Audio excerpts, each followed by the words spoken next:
trabalho e nós nunca precisamos tanto da doutrina espírita quanto agora.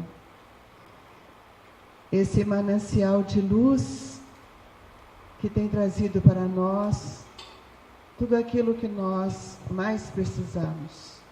Estamos vivendo um momento de muitas dores, de muitas incompreensões, de muitas lutas íntimas, para que possamos nos ajustarmos com as leis de Deus. E tudo isso tem sido para nós de grande aproveitamento. Um momento sublime em que nós somos convidados a pensar e a repensar em tudo aquilo que temos feito, em tudo aquilo que temos pensado e, acima de tudo, em tudo que temos sentido. E o aumento da dor, o aumento das incompreensões, das injúrias e violências que temos vivenciado e presenciado, tem nos mostrado que ao longo dos séculos nós fomos nos distanciando de Jesus. Os seus ensinamentos ficaram apenas no processo filosófico e esquecemos de trazer Jesus para dentro de nós. Por isso, nunca precisamos tanto da doutrina espírita como precisamos dela. Precisamos dela por um sentido, por ser ela a terceira revelação que vem nos ensinar a vivenciar os ensinamentos de Jesus. Porque não basta falar, não basta fazer o discurso filosófico de uma retórica ilustrada se eu não sou capaz de sentir a presença do Cristo em mim, especialmente nos momentos de nossas escolhas, de nossas decisões, de nossas ponderações.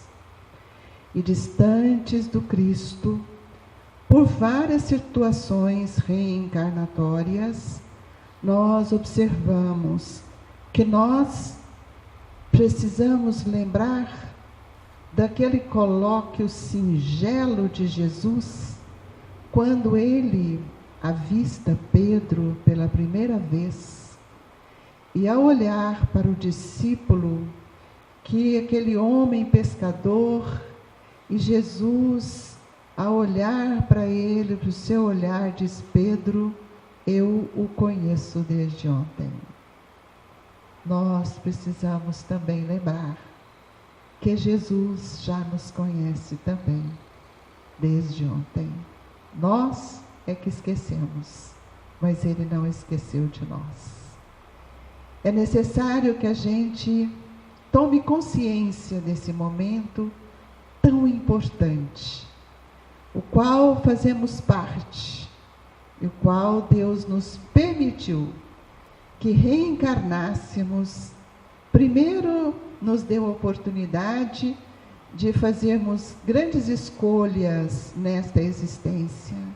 Escolher aqueles espíritos queridos que iriam nos receber, como pais, família que nos acolheu, um grupo de espíritos compromissados com as injunções reencarnatórias e evolutivas de cada um de nós, atendendo em primeira ordem a lei divina, que é a lei do amor, e o processo que sustenta a reencarnação ou a lei reencarnacionista.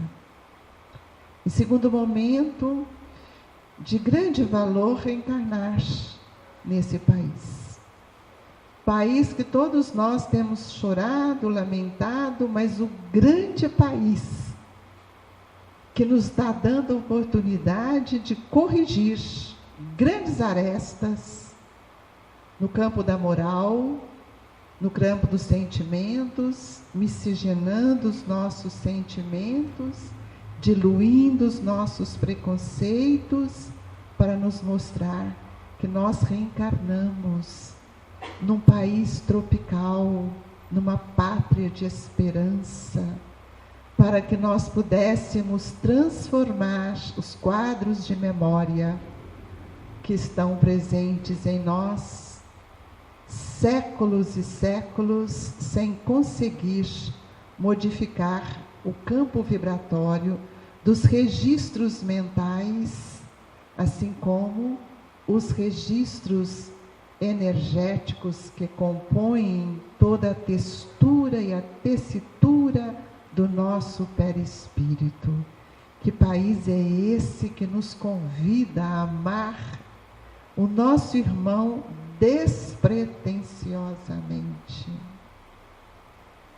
Nós somos herdeiros de nós mesmos e nós precisamos buscar na herança que carregamos os requisitos mais importantes, que nos faz lembrar de quando Jesus também nos convidou, junto aos 500 da Galileia, que nós multiplicássemos a boa nova, que era a boa notícia que ele vinha trazendo, que estabelecendo o reino de Deus em nossa consciência, em nossa intimidade. Esse Cristo que veio para nos ensinar como amar. E nós percorremos pela Galileia, pela Ásia, passamos pela Índia, pelo velho continente todo, fomos para a Europa, até que fomos convidados a reencarnar nesse país.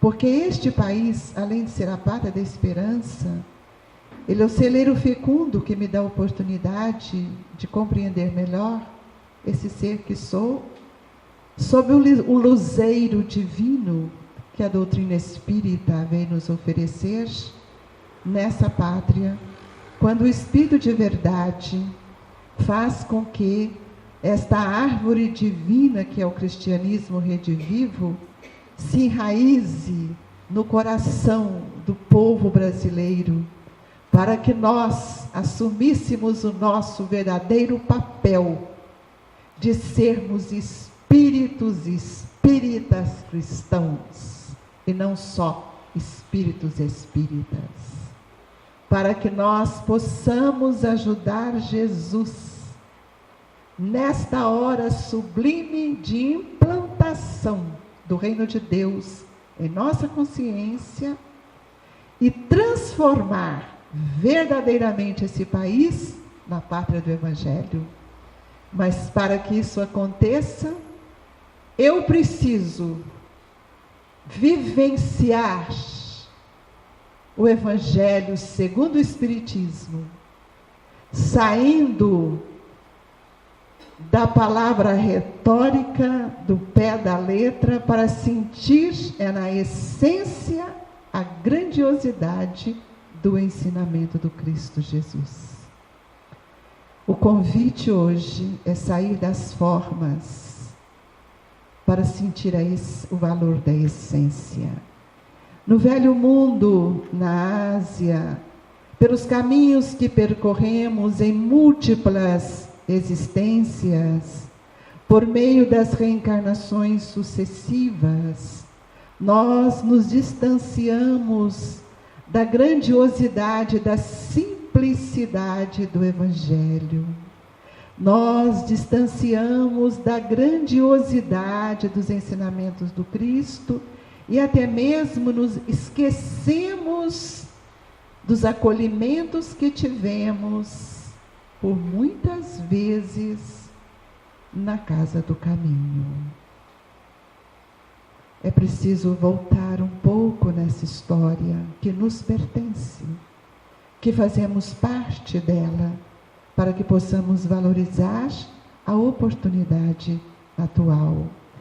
Percorremos por outros caminhos e quase todos nós fomos pela Igreja Católica, porque lá também nós aprendemos que o Cristo estava ali.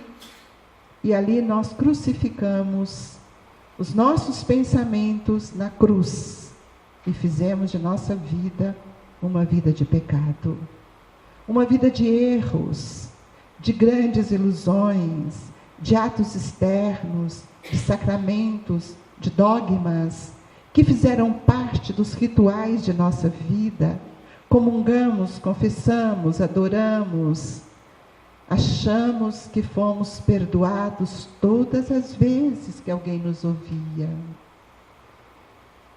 Praticávamos os cultos externos, adorávamos as imagens, fecundávamos em nós um céu beatífico ou um inferno doloroso. E foi preciso que a gente reencarnasse para conhecer essa doutrina, para reestruturar nossa forma de pensar em relação ao céu, ao inferno, ao ser que somos e à misericórdia divina. Conhecer um Cristo que nós já havíamos dado a Ele um outro perfil, não aquele que nós queríamos. E é nesse movimento divino que todos nós temos sido convidados a vivenciar, para despertar a consciência. E por que despertar a consciência? Porque Kardec nos disse que é na consciência que estão instaladas as leis de Deus. Mas não adianta saber disso. É preciso sentir a importância da lei de Deus. E quando Jesus chega, ele diz: eu não vim destruir a lei, eu vim dar-lhe cumprimento. Mas Jesus sintetiza aquela lei, que era o decálogo recebido por Moisés, e reúne em duas leis: amar a Deus sobre todas as coisas e ao próximo como a si mesmo. Nós não aprendemos nem a amar a Deus, não aprendemos a nos amar e não aprendemos a amar o próximo até hoje. E é por isso que quando, naquela tarde alviçareira, em que João, o apóstolo querido de Jesus, que depois mais tarde vimos que o seu evangelho foi chamado o divino, porque foi o último a contar, a escrever toda a parte divina que ele conseguiu compilar dos exemplos e das vivências que ele teve junto ao Mestre e junto a Maria, onde numa oportunidade sublime, nosso querido Eurípides Barçanufo também fora educado naquele lar de abnegação na cidade de Éfeso, junto com Maria e João, quando então estava reencarnado na personalidade de Policarpo, o filho adotivo de Inácio de Antioquia. Essa história faz parte de todos nós, quando precisamos compreender melhor o movimento que as leis de Deus faz, para que nós possamos aprender a amar a Deus sobre todas as coisas. E nós temos visto que muitos honram a Deus, mas não amam sobre todas as coisas. E amar ao próximo como a si mesmo. Eu não consigo amar o meu irmão porque ele é diferente de mim. Ele tem pele diferente, ele tem etnia diferente, ele pensa diferente, ele tem sentimentos diferentes. Mas o que tem isso? Somos todos filhos de um mesmo Pai. E é isso que é a grandeza da vida, de perceber que cada um de nós temos um tempo, que cada um de nós somos frutos de nossas construções. Somos frutos de nossas vivências e somos frutos do trabalho que cada dia deveria ser operoso e silencioso no bem, mas ainda não conhecemos o bem. Nossa atitude no bem é uma caridade material. Por isso que temos dificuldade de amar os diferentes.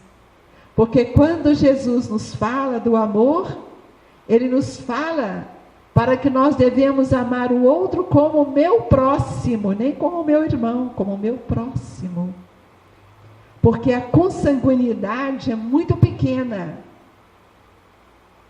em relação a esta relação universal de todos sermos filhos de um mesmo Pai.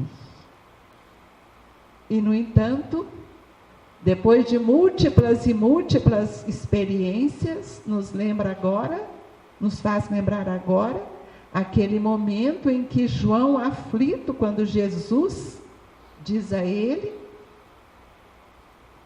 que ele estava preparando-os, porque já estava na hora de voltar à casa do Pai. E João, novo, jovem, diz: Senhor, agora que estamos aprendendo.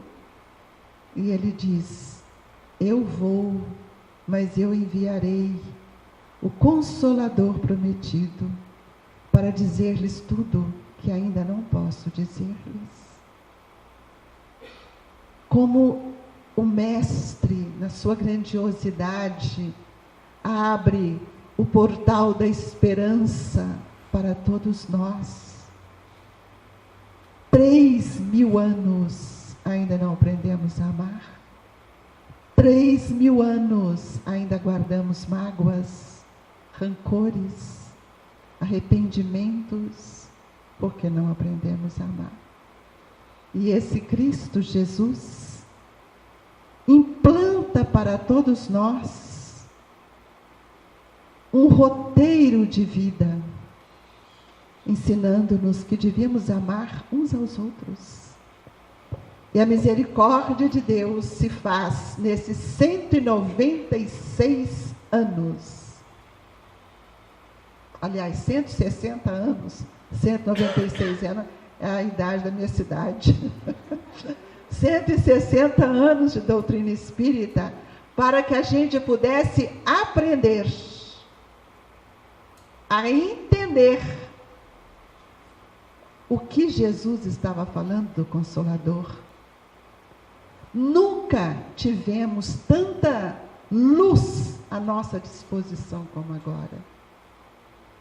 A religião ou a doutrina que tem maior número de literatura, com uma grandiosidade dos clássicos do Espiritismo, do Pentateuco kardeciano, de uma revista espírita, que tudo o que precisamos está ali, à mão cheia, para nos aliviar, nos esclarecer, nos amparar, nos mostrar o verdadeiro tesouro que o Pai nos concede, que é a compreensão desse ser que sou.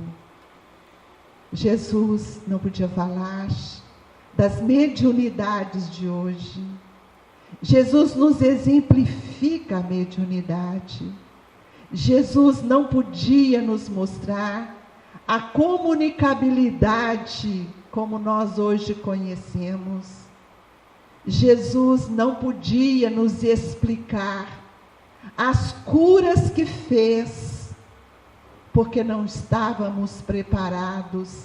Era como se tivéssemos em nossa infância espiritual. Eu não posso hoje falar com a criança com a mesma profundidade que falo com o ser adulto, que já colheu frutos da sua vivência. E nesse momento, portanto, em que estamos sendo convidados a refletir em nós, nas nossas tristezas, nas nossas angústias, nos nossos conflitos mais íntimos, nos tormentos que têm avassalado a nossa mente, nós vamos perceber por que isto existe. E nós vamos ver, então, quando Jesus nos disse,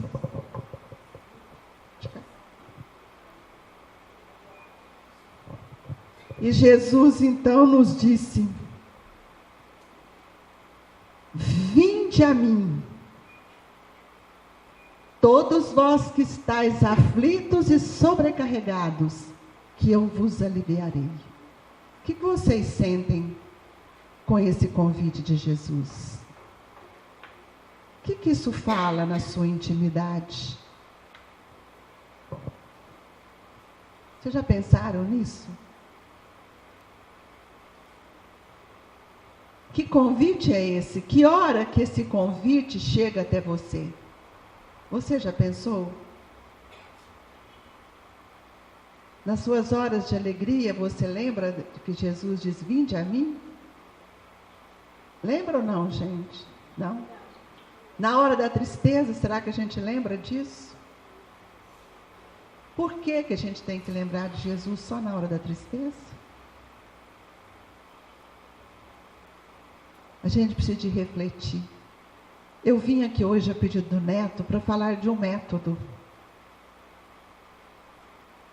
Nós precisamos saber esse ser que nós somos. Jesus não falou para os homens.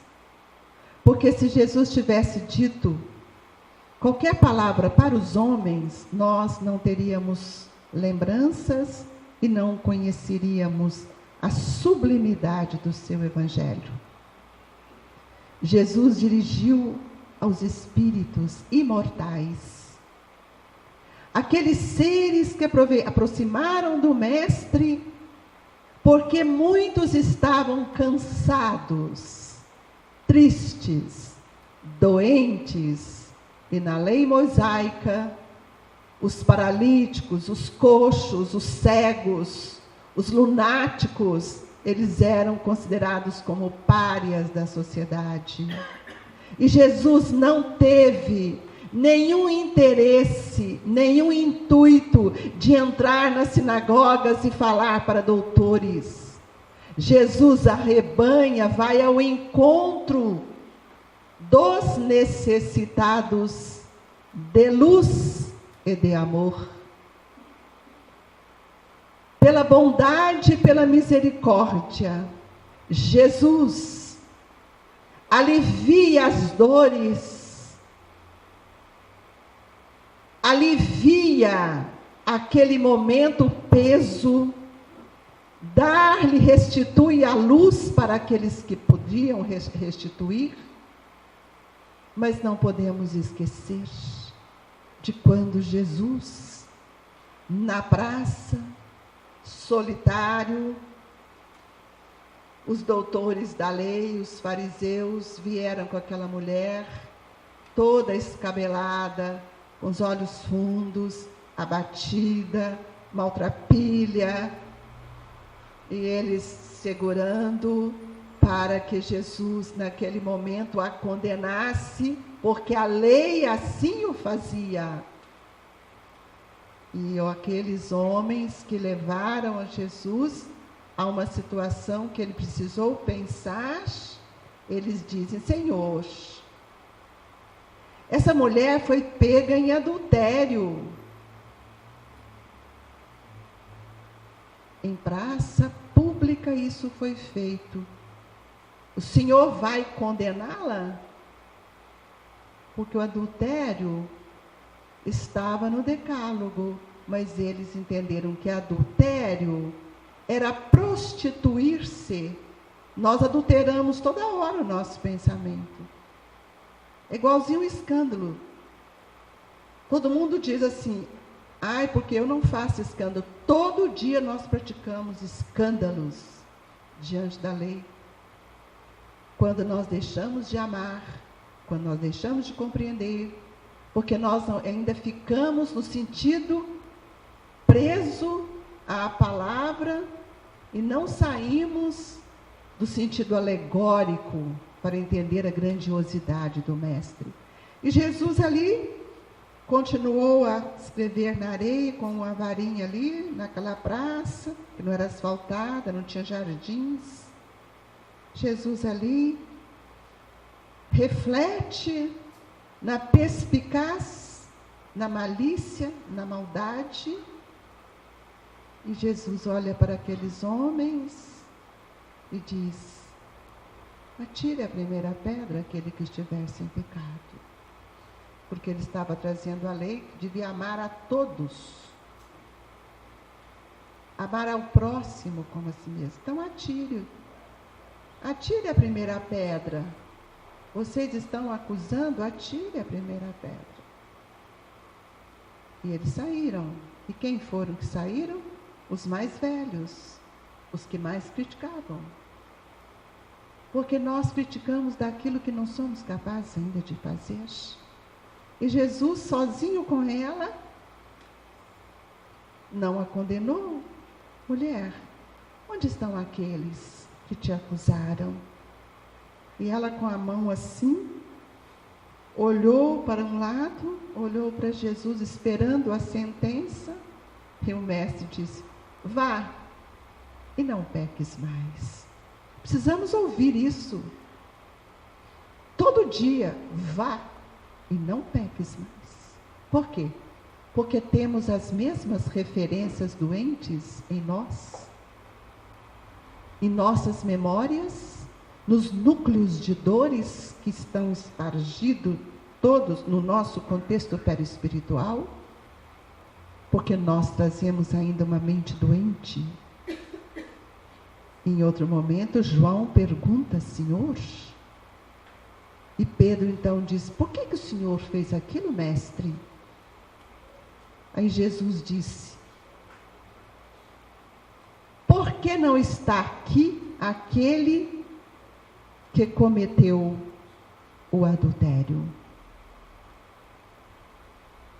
Por que foi só ela julgada?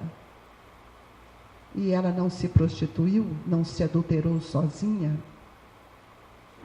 Ali estava o cumprimento da lei do amor e a advertência: vai, não peques mais, porque você tem uma referência também no erro. Temos memórias doentes, que a todo instante podemos ter recaídas e cairmos em novas tentações, em novos erros. E a passagem vai mais, porque Pedro fica indignado e foi atrás. Pedro queria ver, e a Amélia Rodrigues nos mostra isso. Qual foi o homem que a prostituiu? E era uma pessoa da sua família. Por isso Jesus disse: não julgueis, para não serem julgados. E esse convite de Jesus: vinde a mim, todos que estáis aflitos e sobrecarregados, que eu vos aliviarei, precisa ser refletido por nós, porque muitos de nós estamos nesta situação, sentindo sobrecarregados. Por que estamos sentindo sobrecarregados? Porque eu trabalho muito, trabalho o dia inteiro, fica tudo nas minhas costas. Jesus não estava referindo a isto. Jesus está nos referindo dos nossos sentimentos, das nossas tristezas, das nossas amarguras. Jesus está referindo dos tormentos que carregamos, do desalinhamento dos nossos sentimentos. É por isso que nós temos melancolia, tristeza, que não sabemos de onde vem. E nem por que vem. Porque isso faz parte da história. A minha história, cada um tem a sua história. E para melhorar um pouco mais tudo isso, ele nos diz: tomai sobre vós o meu jugo e aprendei comigo, que sou brando e humilde de coração, e achareis repouso para vossas almas, pois o meu jugo é suave e o meu fardo é leve. Que jugo é esse, gente? O jugo é a lei divina que está na minha consciência, que atua no meu pensamento, que atua na minha vontade, me pedindo para que eu mude. Eu preciso entender, eu preciso refletir nas palavras de Jesus, mas eu preciso vivenciar. E aí nós encontramos a grandiosidade quando ele diz: tomai o meu jugo, abraçai com a lei. E que lei? que está nos permitindo aprender a amar, os infortúnios de ontem. Que lei é esta? A lei da reencarnação. Por isso essa pátria é bendita, porque nós precisamos desta pátria. Precisamos tirar a altivez do passado. Precisamos tirar o orgulho, a vaidade, para aprendermos a sermos simples, a repartir o que temos, a estender nossas mãos, a receber os filhos de ontem. O jugo é a aplicação da lei. E se Jesus veio nos trazer a lei, nos ensinar, Ele está ampliando os horizontes de todos nós. E essa pátria é uma pátria de esperança, porque aqui ela é acolhedora. Nós somos espíritos que reencarnamos numa região extremamente privilegiada do Brasil. Mas temos amigos que moram na Paraíba, no norte, no nordeste, em situações de grandes dores, mas é necessário. Ninguém reencarna em ambientações diferentes, porque o jugo de Deus, a lei se faz para beneficiar os filhos do Pai.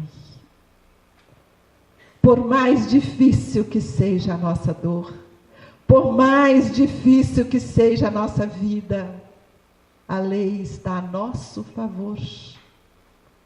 A lei está nos permitindo crescer. Nós temos sido extremamente infelizes quando nós não lembramos, ou não nos ensinaram, ou não falaram, não me educaram, não me evangelizaram. Esse ser que sou, por muitos anos, fizemos catecismos na casa espírita contando historinhas, sem conhecer o método de Jesus. E hoje estamos repetindo muitas vezes, porque estamos olhando as nossas crianças, como todos são príncipes e princesas, e queremos enfeitá-las, enfeitá-los, porque é meu neto, é meu filho, é meu sobrinho, é isso, é aquilo. Mas são espíritos portadores de tantas esperanças, também de tantas lutas. E hoje escuto espíritos extremamente inteligentes, são essas crianças, são mesmo, porque elas estão enfrentando uma outra era, precisa ser inteligente para descobrir quais são os melhores caminhos, quais são as melhores escolhas. Por isso precisam de pais inteligentes, precisam de lares inteligentes, lares estruturados, porque eles precisam de sentimentos. Espíritos que ainda não conhecem o valor dos sentimentos e não sujeitam regras, porque eram espíritos que já tiveram governâncias, mandos, já foram subjugados por outros fatores em outras histórias da sua reencarnação. E nesta agora, ele veio para ser acordado, despertado, amado. O maior trabalho nosso, trazer Jesus para esses espíritos. E nós não estamos muito preocupados com isso. Nós estamos preocupados com a sua formação intelectual, esquecendo que o livro, no Evangelho segundo o Espiritismo, o Espírito de verdade nos diz: amai-vos, eis o primeiro ensino, instruí-vos, eis o segundo. O sentimento é a base do processo transformador do espírito. Eu não evoluo só com conhecimento. O conhecimento é um grande filtro para o espírito. mas eu preciso dos sentimentos. Eu preciso hoje ter tempo para analisar, observar, sentir, perceber quais são as necessidades dessas crianças. Tenho percebido, nunca vimos famílias passarem tantas dores como as de hoje. Porque a ausência de Jesus, a ausência de um conhecimento, a ausência do exemplo, a ausência da vivência, não faz com que o Espírito conheça Jesus. Para conhecer Jesus, eu preciso sentir. Eu preciso dar a mão. Eu preciso ensinar.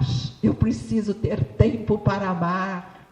Eu preciso compreender para que eu possa dar força ao Espírito, para ele entender a força do jugo, da lei, que atua na consciência de todos nós.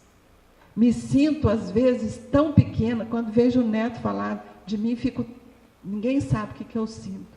Porque nunca vimos tanto suicídio jovem como agora. Porque está faltando Jesus nos nossos lares. Está faltando Jesus na nossa casa espírita. Está faltando Jesus nos nossos corações. Porque não estamos ensinando, não estamos dando aquilo que esses espíritos estão nos pedindo. Nossa hora é outra, gente. Por isso nós estamos aqui, quando Jesus falou, vinde a mim. Ninguém vai a Jesus sem renúncia, sem dedicação, sem mudança de hábitos. Nós estamos vivenciando os hábitos. Quando Emmanuel nos fala, o hábito são aquelas construções que veio da esteira do tempo e se transformam em vícios. Nós somos espíritos cheios de vícios morais. Somos orgulhosos, prepotentes. Temos sido tão indisciplinados com a lei do amor. Temos vivenciado momentos tão difíceis de respeito. Vinde a mim. É deixar para trás as ilusões. Estamos aqui falando, abrindo o mês de Kardec, o pilar central da doutrina espírita, quebrar o materialismo. Cada dia mais somos arraigados ao materialismo. Nossos pensamentos são prioridades no materialismo. Nós queremos propriedades e não buscamos aquisições que enobrecem, que dignificam, que libertam e que posso levar comigo. Porque as propriedades materiais ficarão. E eu voltarei para a casa do Pai vazia. E nós temos um exemplo grandioso disso. Quando nos diz, vinde a mim. É o convite que Jesus nos faz. Para que eu possa seguir sem olhar para trás. E perceber a grandeza da oportunidade recebida. O grande exemplo do filho pródigo. Mas não foi aquele que saiu, que esbanjou, que perdeu tudo. Que já comia as alforjas junto com os porcos, porque não tinha mais nada o que comer. Não. Esse saiu em busca das suas ilusões. Mas ele voltou porque ele viu que as ilusões não o alimentou. Ele sente necessidade do reduto do coração paterno. Ele sente necessidade do alimento paterno. Mas a história do filho pródigo não se recai sobre aquele que foi, aquele que ficou, aquele que era egoísta.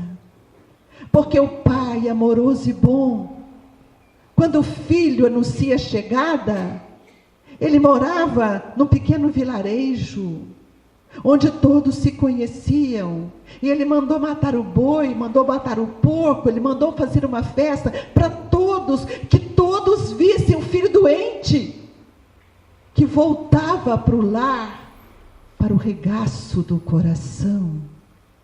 Ele não teve vergonha do filho que volta, porque não é o andrajo físico que fala quem somos. É a força do pensamento criador, do arrependimento, da dor moral. É voltar ao Pai conforme sou, verdadeiramente. E ele aprendeu muito. Ele viu que as ilusões nada lhe deu. Mas o filho que ficou, o egoísta, aquele que trabalhou, aquele que fez, aquele que não deixou faltar nada em casa, o Senhor vai receber ele? Mas ele é o meu filho. Este é pai. Este é o pai. E é para este pai que nós queremos voltar. Porque todos nós estamos cansados de tantas ilusões. O planeta Terra, para muitos, tem sido só um hospital. Esquecendo que estamos aqui para nos educar, para aprender a amar, para sentir o calor do outro, para sermos recebidos pelos pais, que talvez ontem não conseguimos amar. E nós voltaremos à casa do Pai. E se pudermos voltar como filho pródigo, arrependidos, com vontade de melhorar, sentindo o calor e necessidade dos irmãos, é que seremos recebidos como filho pródigo. Por isso que Jesus falou: vinde a mim. Vamos a Ele, gente. Vamos deixar a novela, vamos deixar o barzinho, vamos dar prioridade aquilo que alimenta o meu espírito. E isso só acontecerá para aquele que acorda, para aquele que desperta, para aquele que sente o pulsar desses sentimentos de grandes reencontros, de grandes alimentos que fecundam o nosso espírito de esperança. Vinde a mim, porque o meu jugo é leve, porque nós desconhecemos nossa história, nós não sabemos quem somos. O Pai é tão misericordioso que Ele nos colocou no nascimento o esquecimento do passado. Mas Ele nos permite levantar o véu para que eu me perceba, para que eu saiba quem eu sou. Porque eu sei que sou vaidosa, sei que eu sou orgulhosa, sei que muitas vezes tenho medo, conheço os sentimentos que trago, conheço as minhas habilidades, todo mundo sabe disso. Você conhece as suas tendências, eu também conheço as minhas. Então esse é o véu que a reencarnação me possibilita a uma nova oportunidade. Na questão 625 do Livro dos Espíritos, Kardec nos diz: temos que Jesus é o tipo perfeito enviado por Deus para servir de modelo e guia para a humanidade. Deus nos oferece como o mais perfeito modelo, e a doutrina que Ele ensinou é a mais pura expressão de sua lei. Tem gente que ainda não acredita nisso porque busca outros modelos. Nós transferimos o que é nosso para o outro. Quando Allan Kardec nos fala que o Pai enviou Jesus, vocês estão vendo como é que é isso? Vamos, a gente reflete junto. Tipo perfeito enviado por Deus para servir de modelo e guia para a humanidade. Vocês acham que a humanidade todos conhecem Jesus como modelo e guia? O que vocês acham? Não. Nós temos outros irmãos, companheiros nossos, de jornada, que não conhecem ainda Jesus. A grande parte da humanidade não é cristã. Então, nós observamos que nós estamos tendo o privilégio de termos sido amparados por esse Pai, porque nós, além de sabermos que somos cristãos, nós estamos sendo envolvidos, agraciados, iluminados, amparados, educados pelo Consolador prometido. Então, nós não podemos jamais criticar quem quer que seja, porque isto é da maturidade do Espírito. Assim como nós, como espíritas cristãos, como espíritas que somos, não são todos que têm a mesma postura, não são todos que têm a mesma seriedade, não são todos que abraçam com essa doutrina como um processo da sua libertação, da sua educação. O que é libertar? O que a doutrina espírita me liberta?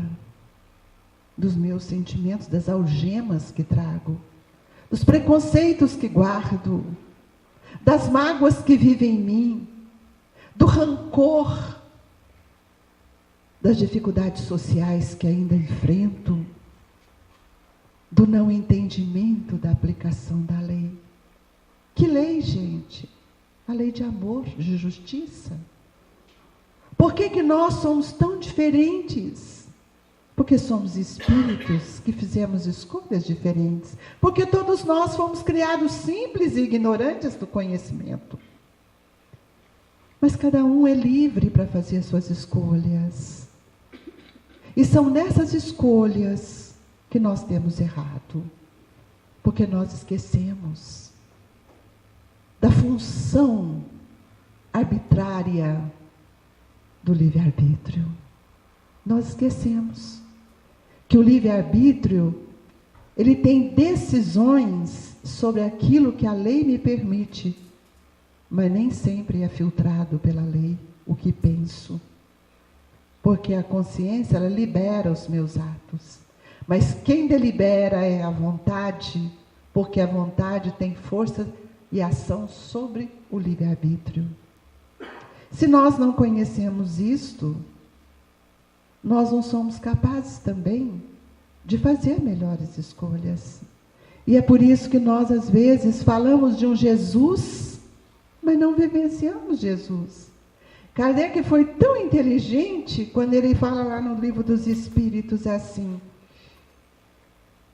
que a diferença de espiritualismo e doutrina espírita e espiritismo, ele fala, para as coisas novas, a gente vai dar um nome novo.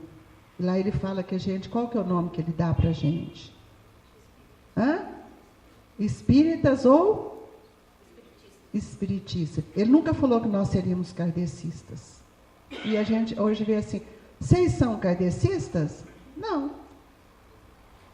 Eu sou espírita. Por que eu tenho que ser kardecista? A doutrina não foi de Kardec. Kardec foi o grande instrumento. Emmanuel tem uma mensagem extraordinária sobre isso. Eu preciso ser espíritas, convictos, firmes, porque eu estou honrando aquilo que tenho aprendido e que eu não posso decepcionar.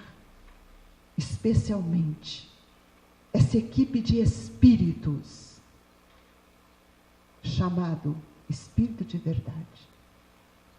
E o Espírito de Verdade é formado pelos espíritos que alcançaram um processo de evolução.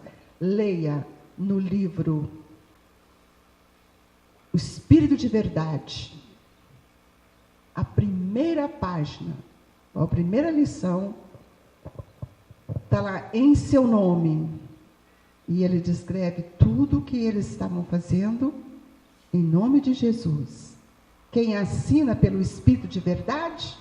Caibar, Eurípedes. Tem uma lista, Anália Franco, tem uma lista. Espíritos que estiveram conosco no Brasil, porque tiveram coragem de serem aqueles exemplos que testemunhariam o exemplo do mestre. Está lá escrito Eurípedes, Caibar, Bezerra, Anália Franco, Hilário Silva, tem lá, e outros. Meimei. Então, muitas vezes a gente acha que o Espírito de Verdade é algo assim, que nunca vamos alcançar. São espíritos que acompanharam o pensamento de Jesus. Amanhã nós podemos ver lá alguma mensagem escrita Espírito de Verdade, está lá o nome, entre tantos, está lá Chico Xavier. Porque ele honrou, ele acreditou no modelo que ele veio buscar, que estava em Jesus. E eu preciso honrar o nome de espírita cristão. Nós estamos vendo aí um grande espírito tentando reverter os erros milenares da Igreja Católica, o Papa Francisco. Um espírito com uma sensibilidade que nós nunca presenciamos no conjunto papal. Terça-feira passada estávamos fazendo um estudo sobre o perdão, a da Boa Nova, e usando alguns recursos do Consolador e outros livros. E ao término lá do meu estudo, fui para casa e cheguei lá em casa, passando um pouquinho, peguei o celular e uma companheira me mandou no WhatsApp lá uma mensagem, falou assim para mim, foi você que copiou dele ou ele que copiou de você? Uma mensagem sobre o perdão. E eu respondi, que bom, estamos falando a mesma língua.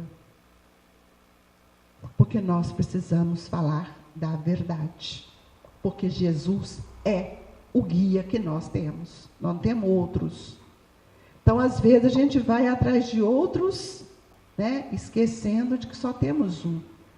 Esse um, ele veio com outro nome, que precisamos também respeitar. Filho unigênito. Unigênito. Só ele, não tem outro. Porque todos nós estamos aquém. E nós, espíritas, precisamos aprender a nos posicionarmos perante o que esses espíritos têm feito para nos ensinar. A hora que eu cheguei, eu disse para o neto, primeira vez que eu estou entrando aqui, e me lembrei muito dessas casas que foram construídas no início do século XX. A casa a qual dirijo, ela foi aberta em 1905 e tem esse estilo de simplicidade, tem esse palco muito semelhante ao nosso, tem um quadradinho aqui para fazer o ponto, porque eles valorizavam a arte do espírito. Não é essa arte que eu vejo lá fora. Trazia Jesus para dentro da casa espírita, com seriedade, com tudo aquilo, com todo o respeito que esses espíritos tinham por esse espírito, e que nós hoje, não sei se temos tanto. Pode passar, Sandra? Jesus, para ele desenvolver o seu trabalho, ele fez um plano de ação. E eu gostaria muito de convidá-los também a fazer um plano de ação. Nós estamos no 3º milênio. Com esse Espírito nos dá todas as diretrizes que precisamos. Uma doutrina rediviva, com espíritos de grandes exemplos para todos nós, que esmiuçaram a forma de trabalhar. Nos mostraram pela sua ética, pela sua postura, por sua dignidade. O que nós muitas vezes não valorizamos. O espírita precisa ter postura, precisa ter coragem para dizer sim, sim, não, não. Casa espírita não é lugar de brincar. Precisamos respeitar esta pleide de espíritos que aqui se encontram. Quantos espíritos estão aqui nos ouvindo? Quantos espíritos estão sendo atendidos? Quantos espíritos estão sendo tratados todos os dias nessa casa? Precisamos ter respeito, saber o que conversa. Porque aqui é um templo de luz. É a casa do caminho. Porque nós somos os doentes. Agora, eu não trago a lepra, eu não trago a peste, mas eu trago as chagas morais, que são as piores dores, as piores deformidades.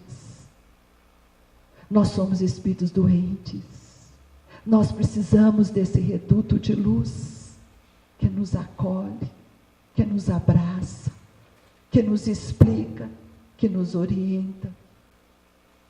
Nós precisamos mantermos firmes e traçarmos um plano de ação para o nosso espírito.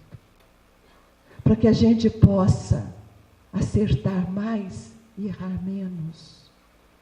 Que possamos fugir das ilusões, daquilo que nos corrompe, daquilo que nos distrai. E nós nunca vivemos um momento tão difícil como estamos vivendo.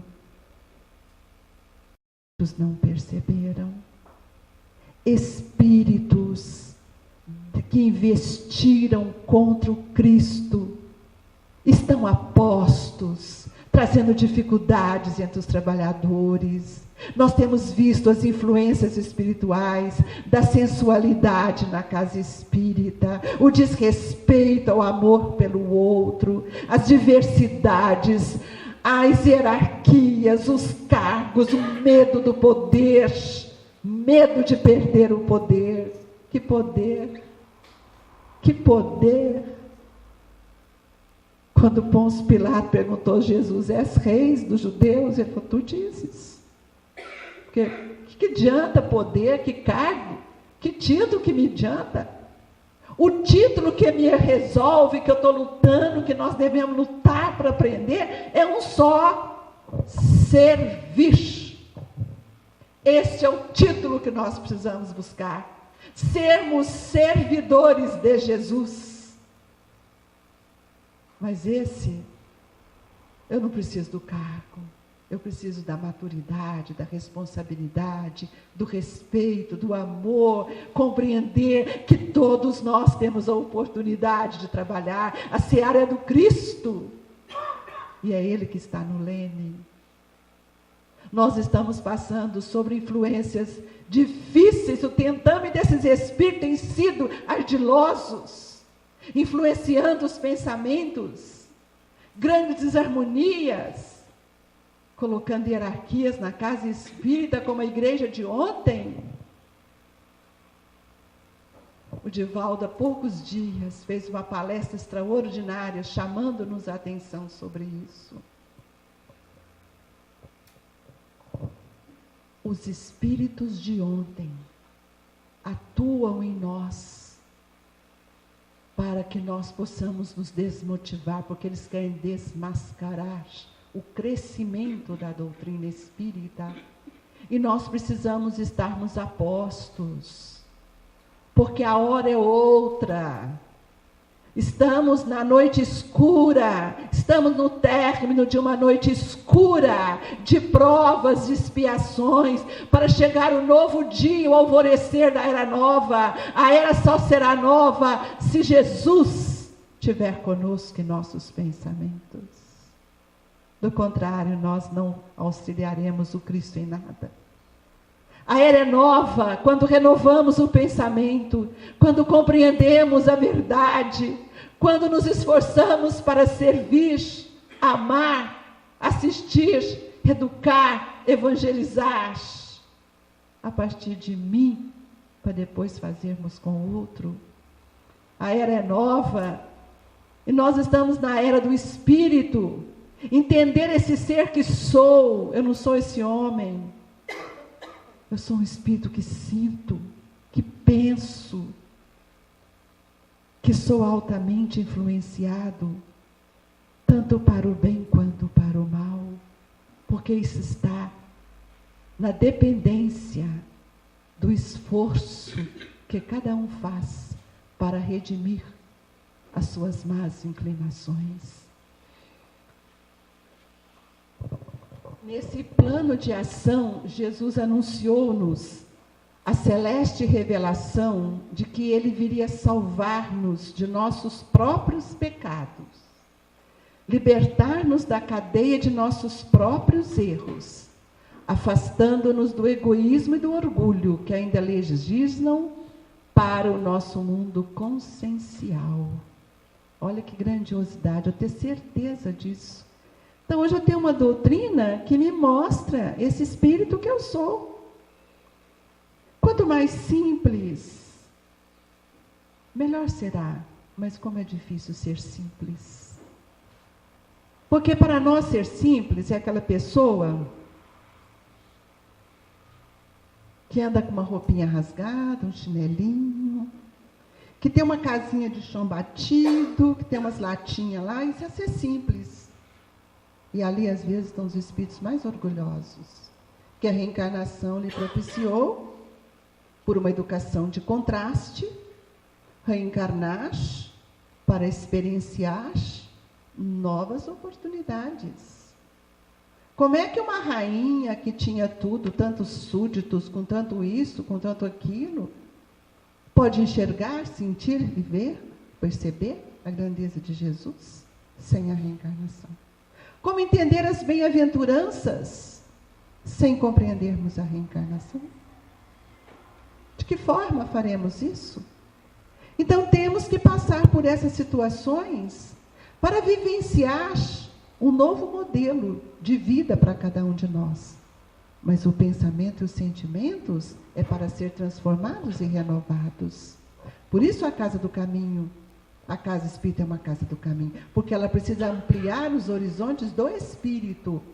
E aí nós vamos ver o Cristo libertando o homem das chagas de si mesmo, para que o homem limpo consiga purificar o mundo.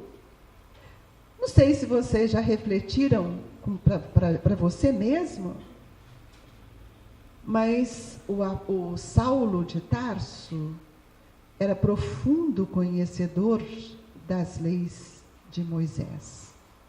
E como profundo conhecedor, ele vivenciava as leis, ele as respeitava, ele tinha convicção daquilo, era tudo, queria resolver todos os problemas do mundo, porque ele não conhecia Jesus. Ele tinha fidelidade, o que nós não temos. Quando ele conhece Jesus por a pessoa que ele mais amava, que era Abigail. Mas ele se sente extremamente desconfortável, porque Abigail falava de um outro Jesus, não era aquele que ele queria perseguir, porque ele achou que ele só via Jesus como homem. Ele não identificava Jesus como o Salvador, como o Filho unigênito do Pai. Ele viu o homem, e do homem ele tinha ciúme, tinha inveja, ele queria acabar com aquele homem que tinha força transformadora sobre a pessoa que ele mais amava.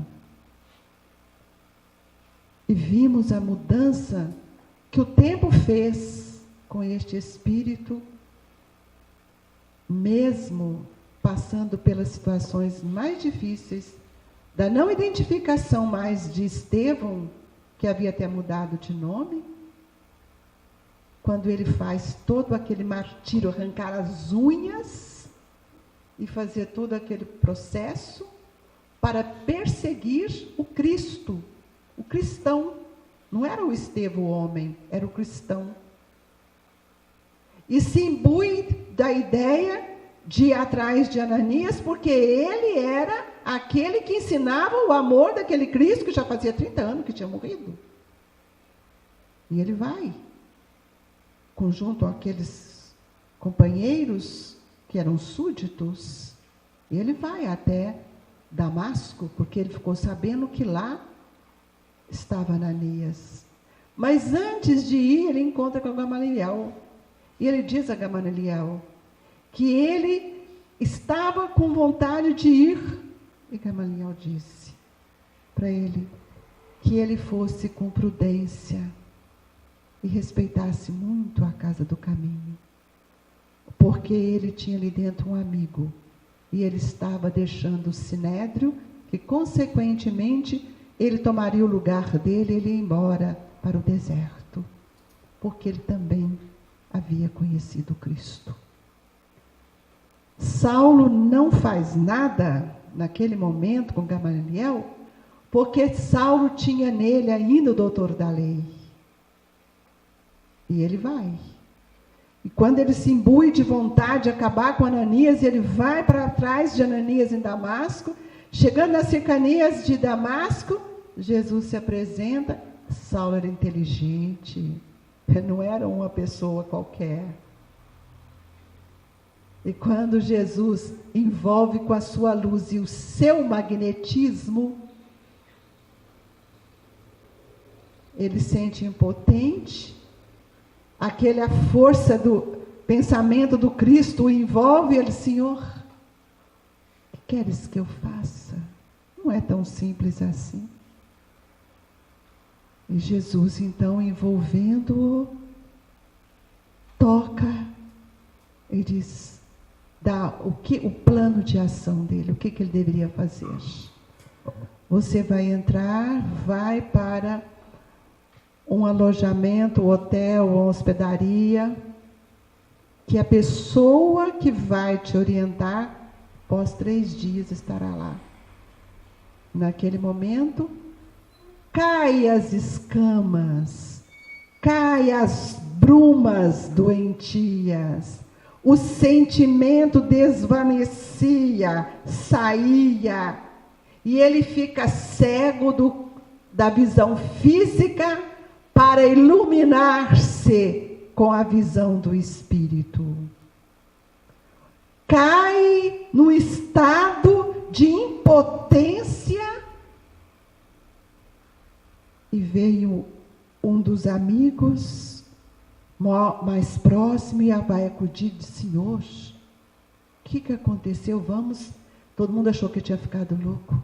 E ele pede que dispense os outros e que ele acompanhe até a entrada de Damasco. Vai, procura Sadoc, que era o doutor da lei lá. E quando ele conta do estado, ele não quis receber, porque teria uma reunião com outros do Sinédrio, outras pessoas. E se Paulo tivesse ido como doutor da lei, seria muito bem recebido. E fala que não era para falar para o Paulo. Paulo escuta, leva ele para a pensão e fala que depois ele ia lá. Fala para ele, depois eu vou. Todos nós temos um tempo necessário para pensar o que queremos e o que não queremos, o que é bom e o que não é.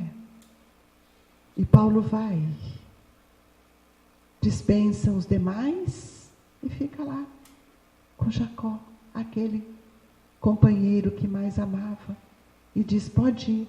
E ele é assustado e fala: eu sou agora o servo do Senhor. Como o doutor da lei estava servo, ele que veio para perseguir agora virou um servo. Ananias vai lá para dar o plano de ação, para que ele fosse conhecer Jesus também no deserto, e ele ativa na consciência dele a lembrança do mestre Gamaliel. E dali ele começa um novo plano de ação. Todos nós precisamos deste plano de ação. Hoje tem que ser diferente de ontem. Hoje é um novo dia, é um novo despertar, é a nova luz a iluminar a consciência. Eu não posso ser mais a mesma de ontem, porque hoje, além de conhecer Jesus, eu conheço a doutrina espírita. E se até hoje, como espírita, sou, muitas vezes, em caminhos tortuosos, cheio de ilusões que o materialismo me arrastou, quantas vezes deixei de atender Jesus? Agora é hora de nós criarmos um plano de ação, porque nós não sabemos quanto tempo temos aqui. E o tempo é da propriedade de cada um de nós. Nós temos duas coisas extremamente importantes, é o tempo e o espaço. E nós, muitas vezes, temos desprezado este tempo, que é a moeda vivente, lúcida, que cada espírito tem que ter, do que como tenho aplicado o meu tempo. De que forma tenho feito isso? Para que nós espíritas deixamos também cair essas escamas das ilusões que tem muitas vezes nos cegado, porque chegamos no mundo espiritual achando que somos bons e não somos, porque não conseguimos redimir, transformar, não conseguimos modificar os quadros de memória doente que trago, de passado milenar. Por isso que Jesus nos convida a fazermos um plano de ação para que nós possamos libertar. Ninguém vai nos libertar. Esse trabalho é individual. Porque somos seres inteligentes. Passa aí, Saulinho. Iniciador da mais pura, da mais sublime moral, da moral evangélico-cristã, que há de renovar o mundo, aproximar os homens e torná-los irmãos. Nós estamos brigando dentro de casa. Eu estou mandando meu marido embora. Ele me manda embora. Porque ele é isso, ele é aquilo, porque eu sou melhor que ele. Ora, gente, nós estamos no tempo de pensar. Somos espíritos, cheio de necessidades. O esposo, o companheiro difícil, é a necessidade da minha modificação. A lei me trouxe de volta para que eu aprendesse a amar, amá-lo. Eu também careço desse amor. Se eu tenho um filho difícil, é a necessidade que trouxe nessa existência, para que eu tenha a oportunidade de amá-lo. Que doutrina é essa que eu não aplico? Que reencarnação que eu falo para os outros e não vivencio dentro de casa? Quando recebo, e nós estamos recebendo, espíritos residentes de guerra, que vieram dos nazistas, da história antiga, chegando agora com outras situações, deficiências graves, transtornos que nem a ciência conhece. Não veio para nos dar trabalho, veio para nos ensinar a amar.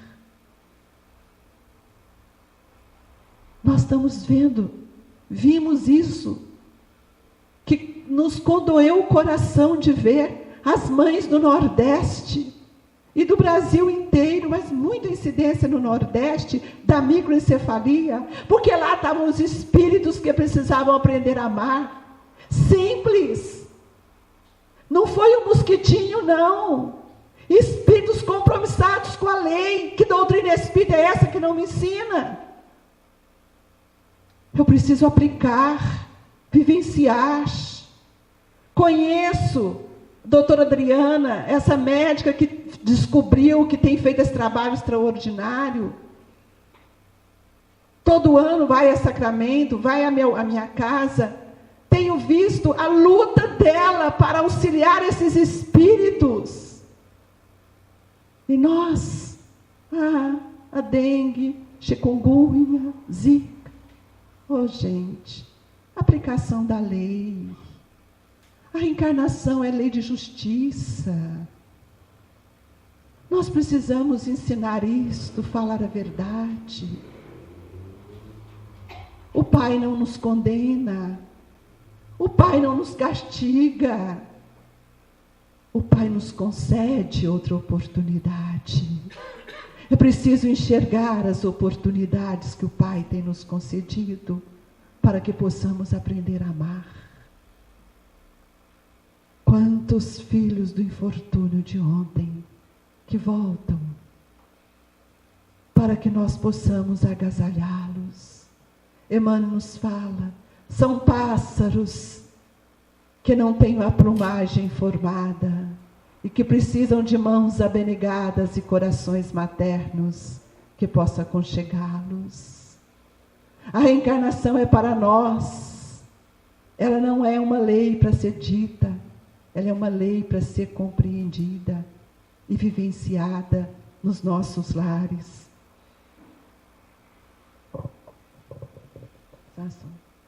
É a lei do progresso, a que a natureza está submetida, que se cumpre, e o Espiritismo é a alavanca de que Deus se utiliza para fazer com que a humanidade avance.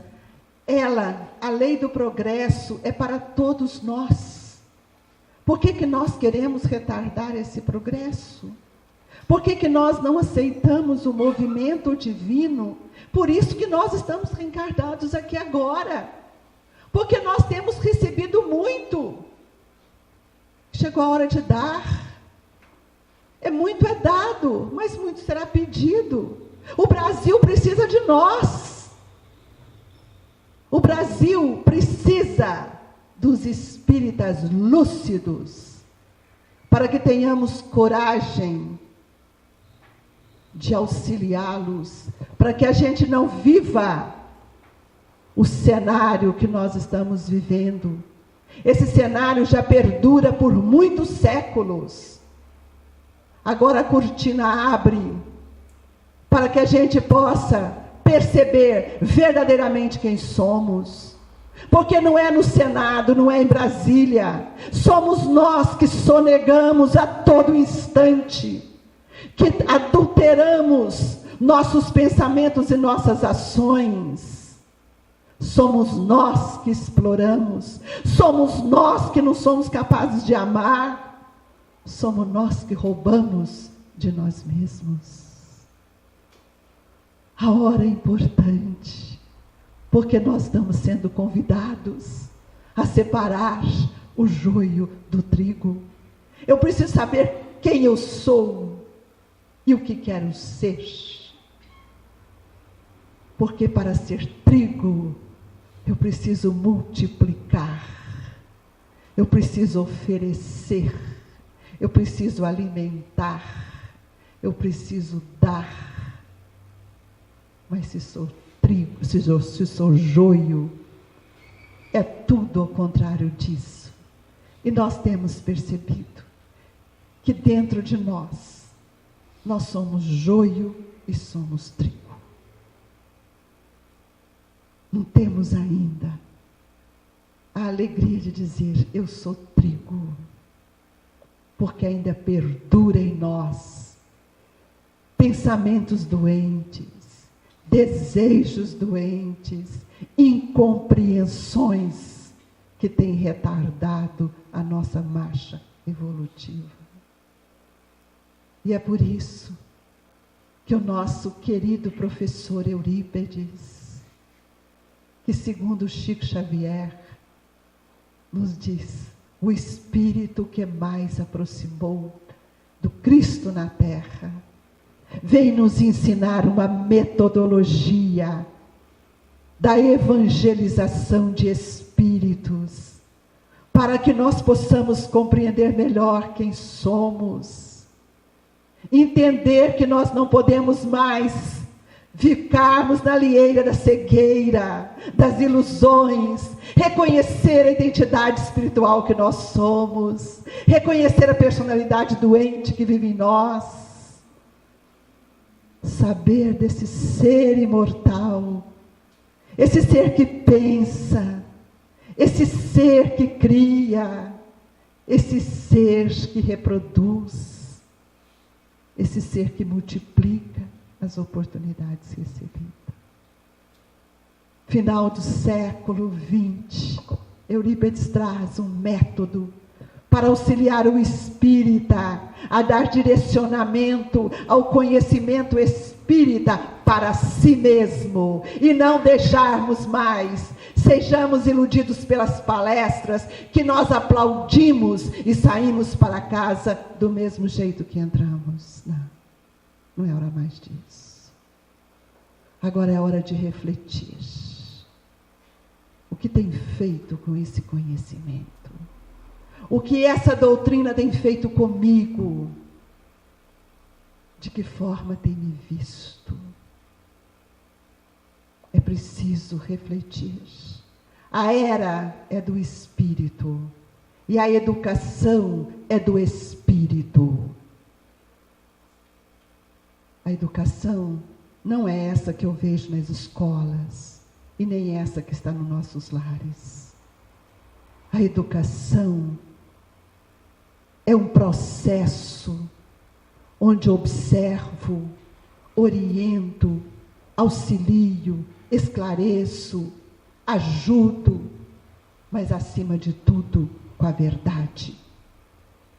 Nós temos medo da verdade, e a verdade é o processo libertador do nosso espírito. Por isso nós somos convidados a reformular, não as estruturas físicas, mas a reformular nossa maneira de olhar para o outro.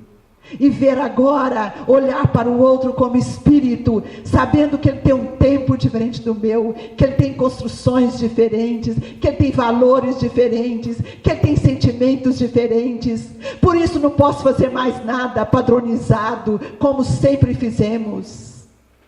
Olhar o outro como espírito, onde vejo as suas tendências, onde vejo sua força, onde vejo suas necessidades. Jesus já havia dito isso aos discípulos.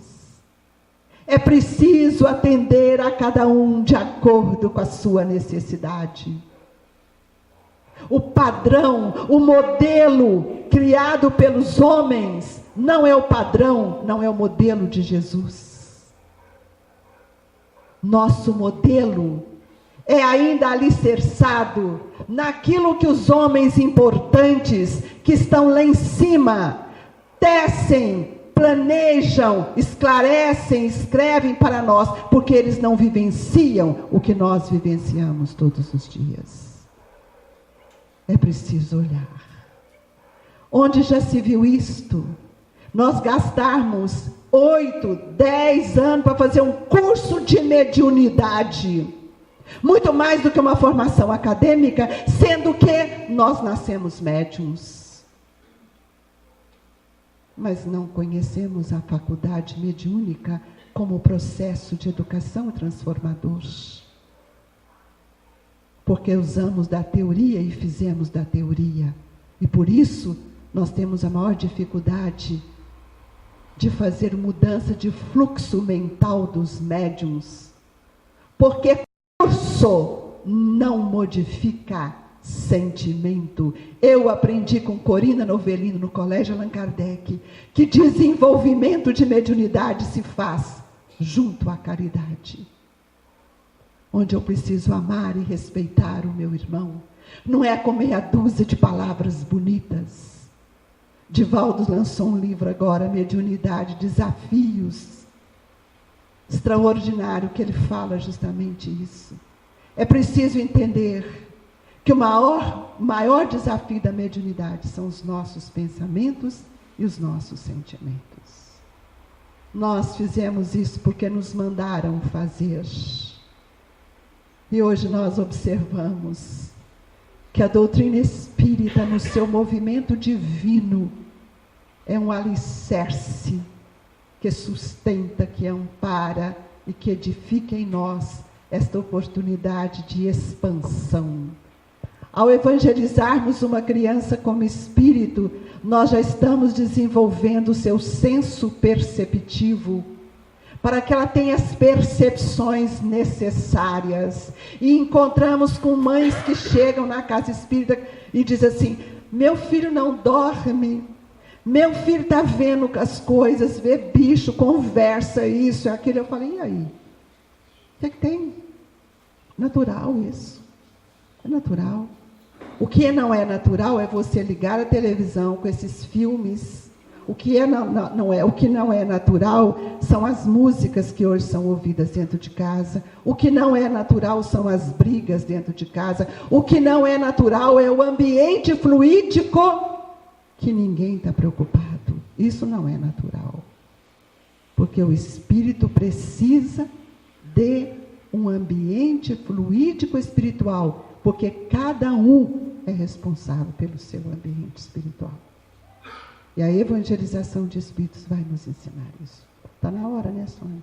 Tá? Desculpa se eu fui além da hora. Vamos para o intervalo.